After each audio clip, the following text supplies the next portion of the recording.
وأشهد أن محمدا عبده ورسوله لا نبي بعده. والصلاة والسلام على رسول الله نبينا محمد وعلى آله وأصحابه ومن والاه أما بعد. فيا عباد الله أوصيكم وإياي بتقوى الله حق تقاته فقد فاز المتقون. Allahu Akbar walillahil hamd. Alhamdulillah, di pagi hari ini segenap kaum muslimin di seluruh tanah air dan sejumlah negeri menunaikan salat Idul Adha 10 Zulhijjah 1442 Hijriah. Segenap kaum muslimin mengumandangkan takbir, tahlil, tahmid dan tasbih sebagai wujud penghambaan diri kepada Allah Subhanahu wa taala yang Maha Rahman dan Rahim. Semua bersolawat kepada Nabi Muhammad sallallahu alaihi wasallam, Rasul akhir zaman yang menjadi uswah hasanah dan penyebab risalah rahmatan lil alamin. Setiap muslim bersimpuh diri di hadapan Allah serta menunaikan sunnah Nabi, yakni salat Idul Adha, untuk meraih ridho dan karunia Ilahi. Kaum muslimin rahimakumullah, Idul Adha adalah hari raya penyembelihan hewan kurban, di mana kata kurban sendiri memiliki makna dekat atau mendekatkan, yakni dekat atau mendekatkan diri kepada Allah Subhanahu wa taala melalui sholat sunnah 2 rakaat, kemudian dilanjut menyembelih hewan kurban. Sebagaimana yang dicontohkan Nabi Muhammad SAW mengikuti jejak Nabi Ibrahim alaihissalam. Allah berfirman yang artinya, maka ketika anak itu telah sampai pada umur sanggup berusaha bersamanya, Ibrahim berkata, wahai anakku, sesungguhnya aku bermimpi bahwa aku menyembelihmu. Maka pikirkanlah bagaimana pendapatmu. Ismail menjawab, wahai ayahku, lakukanlah apa yang diperintahkan Allah Subhanahu wa taala kepadamu. Insya Allah engkau akan mendapatiku termasuk orang-orang yang sabar. Berkurban memerlukan kepasrahan jiwa yang ikhlas untuk menjalankan perintah Allah. Secara lahiriah, setiap yang berkorban menyembelih hewan kurban dan membagikannya kepada sesama, sejatinya yang bersangkutan yang berkorban itu kepada Allah dengan berani mengorbankan sesuatu yang dimilikinya untuk sesuatu yang lebih utama, yakni semakin mendekatkan diri kepada Allah sekaligus berbuat kebajikan yang luhur atau ihsan kepada sesama manusia.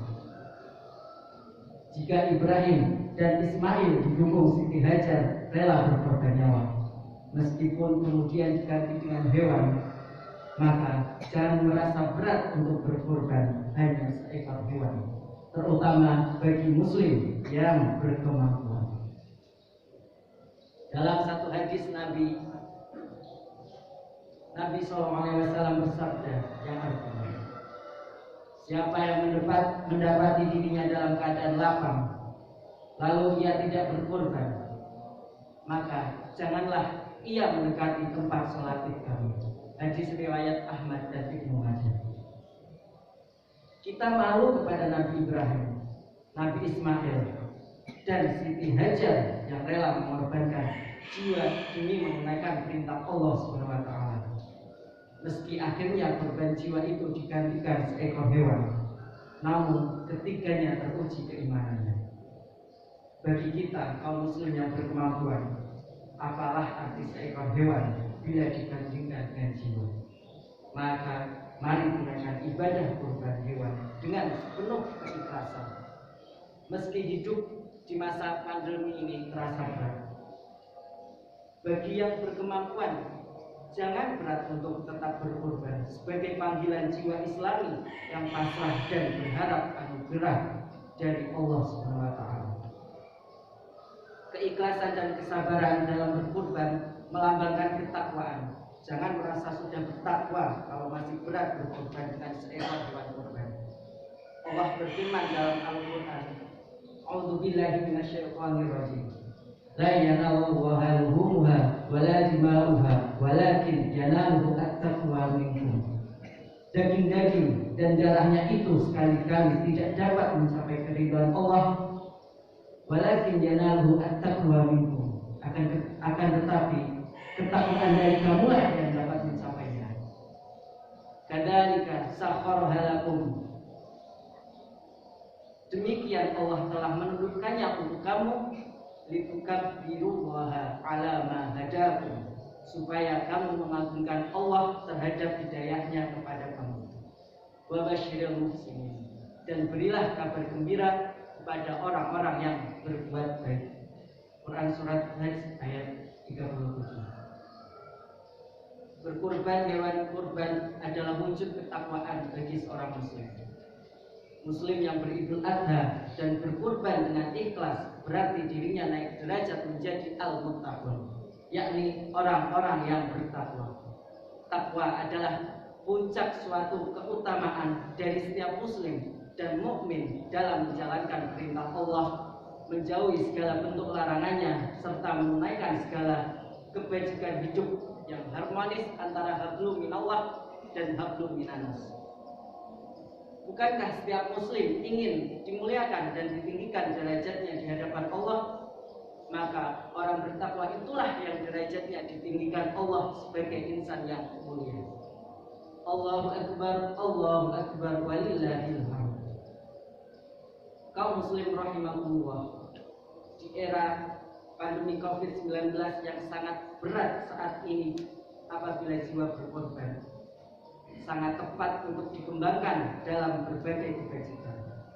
Menegakkan disiplin protokol kesehatan, peduli terhadap sesama yang berkekurangan, membantu meringankan para dokter dan tenaga kesehatan, serta mengembangkan kebersamaan dalam mengatasi pandemi merupakan bukti kaum muslimin mempraktikkan jiwa berkorban dalam kehidupannya, termasuk membagikan daging kurban bagi saudara-saudara kita yang sangat memerlukan.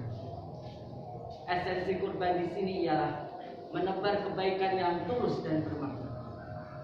Pada suatu kali Nabi ditanya, "Wahai Rasulullah SAW, apakah kurban itu?" Rasulullah SAW menjawab, "Kurban adalah sunnahnya bapak kalian, Nabi Ibrahim alaihissalam." Mereka bertanya, "Apa keutamaan yang akan kami peroleh apabila kami berkorban?" Rasulullah menjawab, "Setiap satu helai rambutnya adalah satu kebaikan." Mereka bertanya lagi, "Kalau bulu-bulunya?" Rasulullah menjawab, "Setiap satu helai bulunya juga satu kebaikan." Hadis riwayat Ahmad dan Ibnu Majah. Mari kita wujudkan jiwa berkorban dalam segala kebaikan hidup. Lebih-lebih di masa pandemi yang banyak orang mengalami penderitaan jiwa, kesehatan, ekonomi, dan lainnya. Satu sama lain harus memiliki jiwa peduli, berbagi, dan beramal kebajikan, lebih-lebih untuk orang yang membutuhkan. Kembangkan solidaritas sosial yang memupuk persaudaraan, toleransi, perdamaian, dan kebersamaan yang tulus sebagai sesama anak bangsa.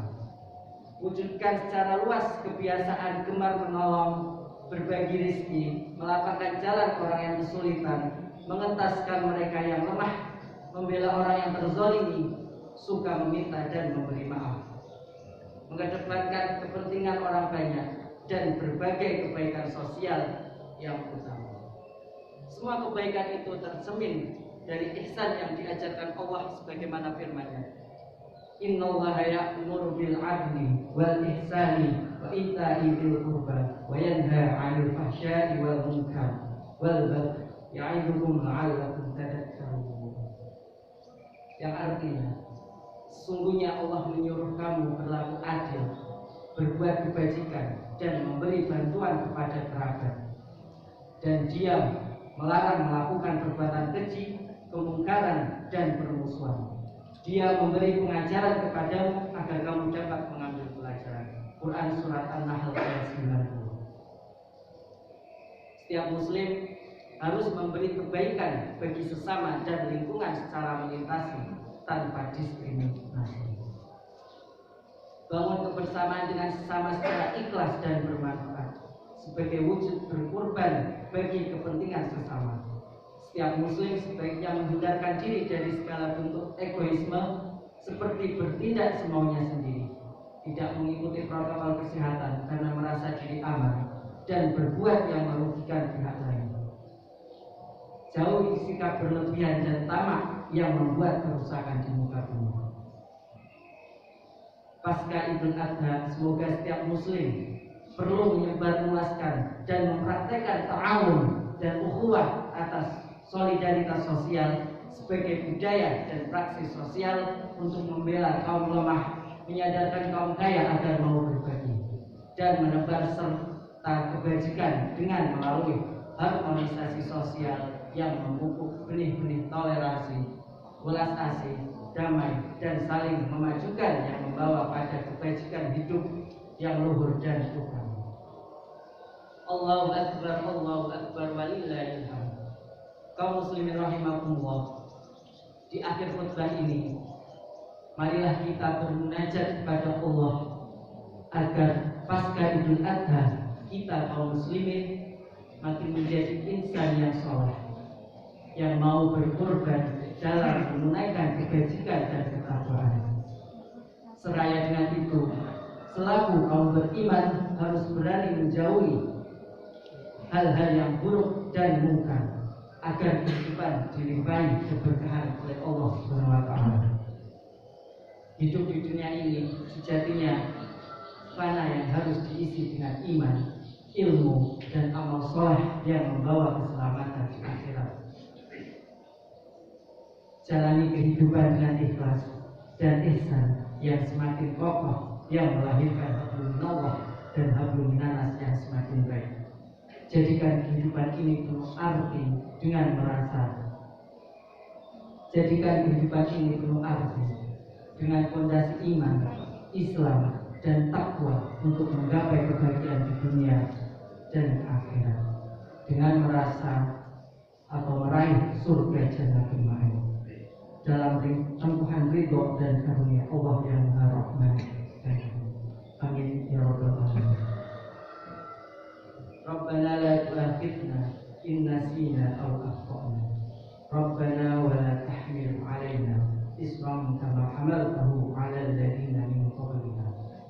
Rabbana wa la tuhammilna ma la taqata lana bih wa'fu 'anna waghfir lana warhamna anta maulana fansurna 'alal qaumil kafirin.